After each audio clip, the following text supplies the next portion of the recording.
വൈക്കിങ്ങുകൾ എന്ന് കേട്ടിട്ടുണ്ടോ? പുരാതന ടെററിസ്റ്റുകളെ പറ്റി.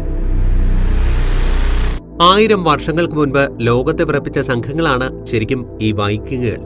കൊള്ളയടിയാണ് മെയിൻ ബിസിനസ്. സ്കാൻഡിനേവിയൻ പ്രദേശങ്ങളായിരുന്നു ഇവന്മാരുടെ ഉറവിടം. ഈ സംഘം കപ്പലുകളിൽ സഞ്ചരിച്ച് അലമ്പുണ്ടാക്കി ജീവിതം തള്ളി നീക്കാറാണ് പതിവ്. നമ്മുടെ ബിലാലിനെ പോലെ കുറച്ചുകാലം ചക്രവർത്തിമാരുടെ അംഗരക്ഷകനായി പണിയെടുത്തെങ്കിലും ജോബ് സാറ്റിസ്ഫാക്ഷൻ ഇല്ലാത്തതുകൊണ്ടാകാം മടുത്ത് പിന്നെയും പഴയ കൊള്ളപ്പരിപാടിയിലേക്ക് തന്നെ പോയി. ഇന്നത്തെ സർദാർമാരെ പോലെ സദാസമയവും കയ്യിൽ ആയുധങ്ങൾ നിർബന്ധം. പടച്ചട്ടകൾ പോലും തുളയ്ക്കുന്ന വാളുകളും മറ്റു മാരകായുധങ്ങളും വികസിപ്പിച്ചെടുത്തുകൊണ്ട് യാത്ര. യുദ്ധദൈവമായ തോർ, മരണദേവനായ ഓഡിൻ എന്നിവരാണ് ഇഷ്ടദൈവങ്ങൾ. ആളെ ഭയപ്പെടുത്തുന്ന തരത്തിലുള്ള വേഷമാണ് മെയിൻ അട്രാക്ഷൻ. കാട്ടുപോത്തിന്റെയോ മറ്റോ കൊമ്പ് കിരീടത്തിൽ സാധാരണം. ആകെ ഒരു യമകിങ്കര ലുക്ക്. പകുതി ജീവൻ ഇവന്മാരെ കാണുമ്പോൾ തന്നെ പോകും. മെയിൻ ആയുധം കോടാലിയാണ്. ഒത്ത തടിയും പൊക്കവും പിന്നെ ഒന്നാം തരം താടിയും. ഇന്നത്തെ സുന്ദരൻ നോർഡിക് ടൈപ്പ് മോഡലുകൾ പോലെ ഇരിക്കും. പക്ഷേ കയ്യിലിരിപ്പ് ദുഷിപ്പെന്ന് മാത്രം. ഇവന്മാരുടെ കൂട്ടത്തിലെ പെണ്ണുങ്ങളും അത്ര മോശക്കാരല്ല കേട്ടോ. അക്രമകാരികളായ ഇവർ സംഘത്തിൽ ആവശ്യത്തിനുണ്ടായിരുന്നതാനും. മെയ്ഡൻ ഷീൽഡ് എന്ന വിളിപ്പേരിലായിരുന്നു ഇവർ അറിയപ്പെട്ടിരുന്നത്. ഇവരെ കൂടാതെ പോകുന്ന സ്ഥലത്തെ കാണാൻ കൊള്ളാവുന്ന യുവതികളെ പിടിച്ച് സംഘത്തിൽ ചേർക്കുന്നതും പതിവായിരുന്നു. പുരുഷ സൈനികരുടെ ലൈംഗിക ആവശ്യങ്ങൾ സമയാസമയത്ത് നടത്തിക്കൊടുത്തുകൊള്ളണം. ഇതാണ് പ്രധാന ജോലി. മരിച്ചാൽ പ്രത്യേകിച്ച് സംസ്കരിക്കലൊന്നുമില്ല. സംഘത്തിൽ കൂടെയുള്ള നായ്ക്കൾക്ക് അന്ന് നോൺ വെജ് ഫുഡ് ലാവിഷ്. അത്ര തന്നെ. യൂറോപ്പിലും ബ്രിട്ടനിലുമൊക്കെ കപ്പലിൽ ചെന്ന് കയറി അധിനിവേശങ്ങൾ.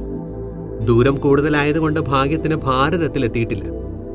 ഇതിലും രസകരമായ മറ്റൊരു കാര്യം എന്തെന്നാൽ 10ാം നൂറ്റാണ്ടിൽ ജീവിച്ചിരുന്ന വൈക്കിംഗ് രാജാവായ ഹരോൾഡ് ബ്ലൂടൂത്തിന്റെ പേരിൽ നിന്നാണ് ബ്ലൂടൂത്തിന് ആ പേര് വന്നതത്രേ. കിങ് ഹരോൾഡ് ഗോങ്സ്റ്റൺ എന്നാണ് ശരിക്കും അദ്ദേഹത്തിന്റെ പേര്. നീലപ്പല്ലുകൾ ഉള്ളതുകൊണ്ട് തന്നെ നോട്ടപ്പുള്ളിയായിരുന്നു ഹരോൾഡ് ഗോങ്സ്റ്റൺ. അതുകൊണ്ട് തന്നെ ബ്ലാറ്റൻഡ് എന്നൊരു വിളിപ്പേര് കൂടി ഉണ്ടായിരുന്നു. ബ്ലാറ്റൻഡ്, ഇംഗ്ലീഷിൽ ബ്ലൂടൂത്ത് എന്ന് പറയും. ബ്ലാ എന്നാൽ ഇംഗ്ലീഷിൽ ബ്ലൂ, ടെൻഡ് എന്നാൽ ടൂത്ത്. ഡെൻമാർക്ക്, നോർവേ എന്നീ രാജ്യങ്ങളെയും അതുവരെ പരസ്പരം പോരടിച്ച് സമയം ചെലവഴിച്ച വിവിധ ഗോത്രങ്ങളെയും ഏകീകരിച്ചതുകൊണ്ടും ഹരോൾഡ് രാജാവ് എല്ലാവർക്കും ഒരുപോലെ സ്വീകാര്യനായിരുന്നു. അതുകൊണ്ട് തന്നെ അവൻ എതിർ ഗോത്രങ്ങളുടെ അനിഷേധ്യ രാജാവുമായിരുന്നു. ബ്ലൂടൂത്ത് സാങ്കേതിക വിദ്യയും ഇത് തന്നെയാണ് ചെയ്യുന്നത്. പൊരുത്തപ്പെടാത്ത പല ഡിവൈസുകളുടെയും ആശയവിനിമയം സുഗമമാക്കുന്നു. നോർഡിക് ലിപിയിലെ എച്ച്, ബി ഇവയിൽ നിന്നാണ് ബ്ലൂടൂത്തിന്റെ സിമ്പലും കടം കൊണ്ടിരിക്കുന്നത്. ഈയിടെ ബ്രിട്ടനിൽ നിന്നും കണ്ടെടുത്ത അത്തരമൊരു വൈക്കിങ്ങിന്റെ തലയോട്ടിയാണിത്. പല്ലുകൾ എന്തോ ഉപകരണം ഉപയോഗിച്ച് തേച്ച് ചാലുകൾ ഉണ്ടാക്കിയിരിക്കുന്നു. കൃത്യമായ ഉദ്ദേശം അറിയില്ലെങ്കിലും ഗവേഷകർ ഊഹിക്കുന്ന ഒരു കാര്യമുണ്ട്. ഈ ചാലുകളിൽ ചുവന്ന ചായം പുരട്ടി നടക്കുന്ന ഇവർ രക്തസമാനമായ ഇവ കാണിച്ച് എതിരാളികളിൽ ഭയം ജനിപ്പിക്കുന്ന രീതി പിന്തുടർന്നിരുന്നു എന്ന കാര്യം.